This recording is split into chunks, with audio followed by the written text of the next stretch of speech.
Nós temos observado uma geração de crianças e adolescentes muito imaturos do ponto de vista emocional. Duas importantes hipóteses sobre isso. A primeira delas, o fato de que muitos pais, ou aqueles que porventura se ocupam do cuidado dessas crianças, tenham passado muita dificuldade quando eram crianças. Às vezes, alguns pais passaram necessidades de sobrevivência mesmo, não tinham privilégios, não tiveram ter prazer, tudo aquilo que desejavam, os pais não tiveram oportunidade de proporcionar. Então, eles pensam o seguinte: tudo aquilo que eu não vivi, tudo aquilo que eu não tive na minha infância, eu vou fazer completamente o contrário para os meus filhos. Então, se eu passei necessidade, se eu passei vontade de ter alguma coisa, os meus filhos não vão passar. Esta ideia é muito perigosa e traz um profundo equívoco, na medida em que, na tentativa de resolver, de solucionar uma questão que é dos próprios pais, eles projetam isso oferecendo grandes oportunidades para esses filhos para que eles não possam sofrer. A tentativa é de poupar os filhos do sofrimento. Mas a vida não poupa.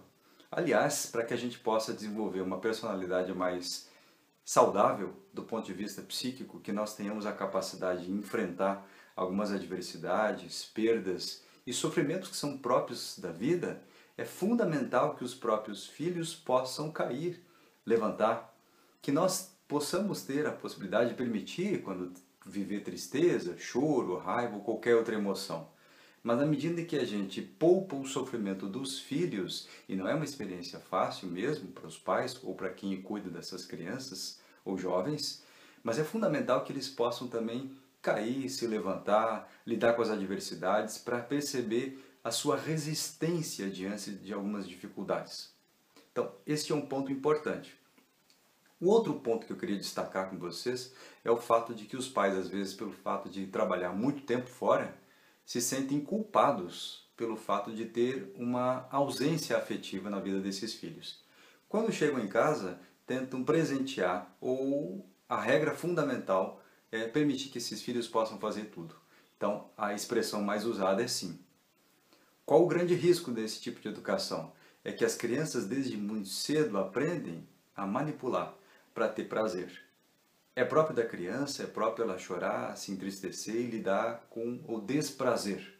Mas é fundamental que os pais, num processo educativo, possam permitir que essa criança tenha, como eu disse, já a possibilidade de expressar toda e qualquer emoção ou sentimento, mas que possa sobreviver emocionalmente a uma experiência de frustração ou desprazer. Se os pais, porventura, estiverem culpados ou quiserem proporcionar tudo aquilo que não vivenciaram na sua infância, no sentido de poupar os filhos de um sofrimento, na verdade o que eles estão fazendo, talvez inconscientemente, sem se dar conta disso, de uma forma muito automática, é fazendo com que esses filhos, crianças e jovens, cresçam de uma forma muito fragilizada emocionalmente. Depois, na vida adulta, quando alguém diz não, ou quando ele tem algum equívoco, algum problema no trabalho, nas suas relações afetivas, infelizmente, a maior parte das vezes, como tem uma intolerância às frustrações, uma fragilidade do seu próprio eu, do seu próprio ego, da sua personalidade, acabam cometendo suicídio, como que a gente observa na maior parte das vezes. Quadros depressivos importantes, inseguranças emocionais, o fato de não construir uma autoestima mais sólida, coerente, com um senso de valor importante sobre si mesmos, independente do que a sociedade coloca, independente dos valores. Nós vivemos uma sociedade de muita ostentação, de exibicionismo, onde vale muito mais a pena o que as pessoas aparentam ser do que aquilo que realmente elas são.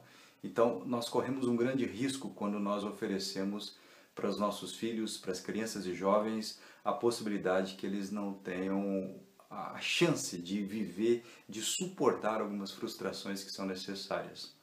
É fundamental que eles possam ter sempre a certeza do amor, mas também é fundamental que eles possam ter claro a ideia de que eles podem resistir por não ter um celular da moda, que eles podem chorar, ficar com raiva pelo fato de não serem aprovados no vestibular, ou de alguma menina ou menino ter dado um fora, e precisam aprender a lidar com as frustrações. Nós não temos o direito de controlar o sentimento dos outros, portanto não existe uma relação de posse, o que é muito próprio das pessoas inseguras.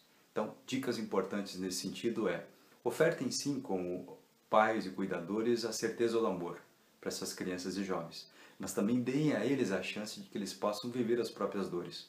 Chorar, ficar triste, sentir raiva e sobreviver a isto, aceitando o fato de que existem realidades que não podem ser modificadas, mas têm que ser aceitas e, de alguma forma, ser enfrentadas com coragem.